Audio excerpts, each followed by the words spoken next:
Bonjour, c'est Émilie et cet édito s'appelle « Rester en mode survie ». Vraiment ? Alors il a aussi failli s'appeler « Wanted », carrière et sérénité, mais à vrai dire c'est le mot « wanted » qui m'intéressait seulement pour donner une idée du Far West qui est devenu le contexte dans lequel évoluent les artistes et l'hypervigilance qui vient avec. Alors quand tout va vite, tout change et dans un monde où il faut d'abord survivre avant de pouvoir vivre, l'horizon se rétrécit, le temps se raccourcit et il devient bien difficile de penser à long terme. Il n'y a plus que le futur proche. On se projette à une semaine, un mois, au mieux 3 à 6 mois, maximum un an, mais rarement plus. On parle aujourd'hui tout le temps de projet, mais quasiment plus de carrière. Car les règles, les outils et les algorithmes changent si vite qu'il est hasardeux de concrètement imaginer un avenir radieux, et si j'ose dire, un avenir tout court. En conséquence, on se concentre sur ce que l'on croit pouvoir maîtriser. Le temps court, les rendez-vous imminents. La prochaine sortie, le prochain concert, la prochaine story sur Instagram. Alors c'est incontournable, certes, mais que veut-on au-delà de cela ? Quelle trajectoire globale veut-on dessiner ? On confond les enjeux d'un cycle court avec des objectifs à long terme. On amalgame stratégie de sortie et stratégie direct to fan. Tout le monde est en mode survie et c'est mauvais pour notre santé collective. Il faut pourtant savoir lever le nez du guidon pour visualiser là où on veut aller. Aujourd'hui, pourtant, la réussite d'un cycle, d'une sortie, conditionne celle du suivant.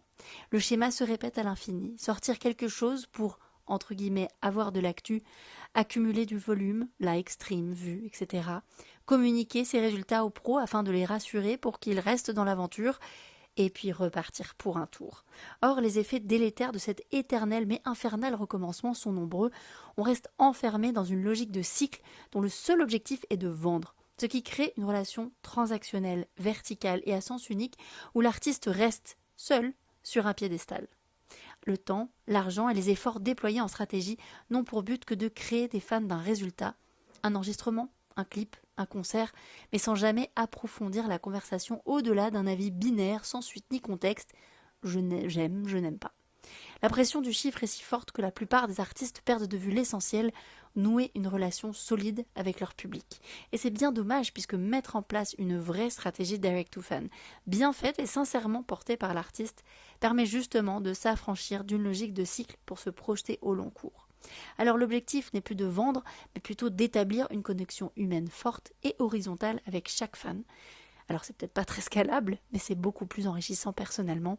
Et l'artiste est enfin libre de parler de sa démarche plutôt que de ses seuls résultats, et ce faisant de recontextualiser ses choix créatifs, d'associer les fans à son ambition artistique et humaine, et de redonner toute sa valeur à sa musique. Alors si je vous dis que le direct to fan, c'est la nouvelle assurance vie des artistes, vous me direz à juste titre que ce n'est pas sexy, mais je vous répondrai que ça permet de sortir du mode survie. On essaye ? Merci d'avoir suivi cet épisode jusqu'au bout. N'hésitez pas à vous abonner à notre newsletter en scannant le QR code qui s'affiche à droite de l'écran ou en cliquant sur le lien dans la description. À très bientôt pour le prochain épisode.